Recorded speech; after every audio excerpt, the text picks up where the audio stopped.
Hello and a warm welcome to Tanzania Today, a program that aims to project Tanzania's position to the globe economically, socially, politically, and diplomatically. I am your host, Faidha Ngaga. And today we're going to discuss about the significance of the election process towards national development. As we all know, Tanzania currently is in the election process and the political campaigns have been officially launched.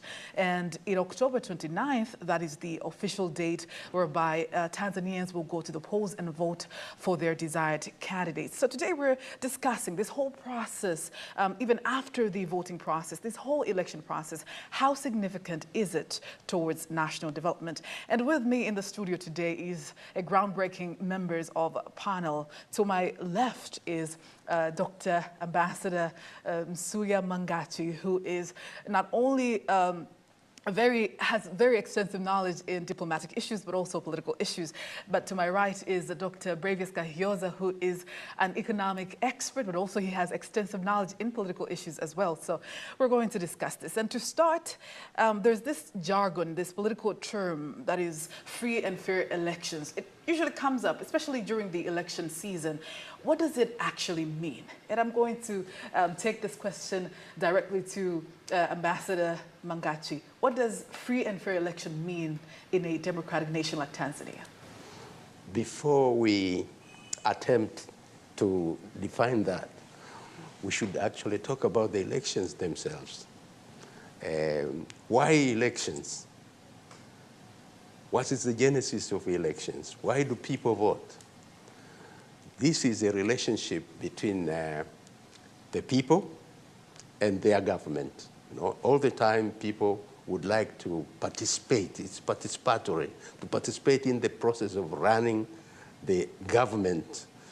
They would like their views to be all the time reflected in the way the government is run, in their interests. That's how it was. And in the past, during the in the years 500 BC, before Christ, right?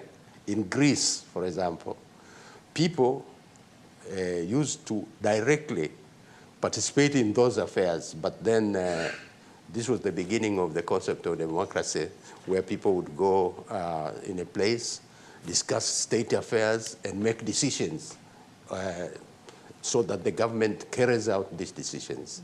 And since that time, there have been dictatorships all over.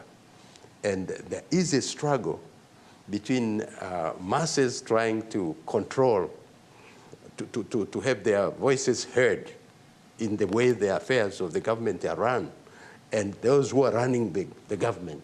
Now, under dictatorship, you can imagine, they absolutely have no voice. And how does it end? In France, it ended with French Revolution. You know, people storming the Bastille, where the king was staying, you know, to take it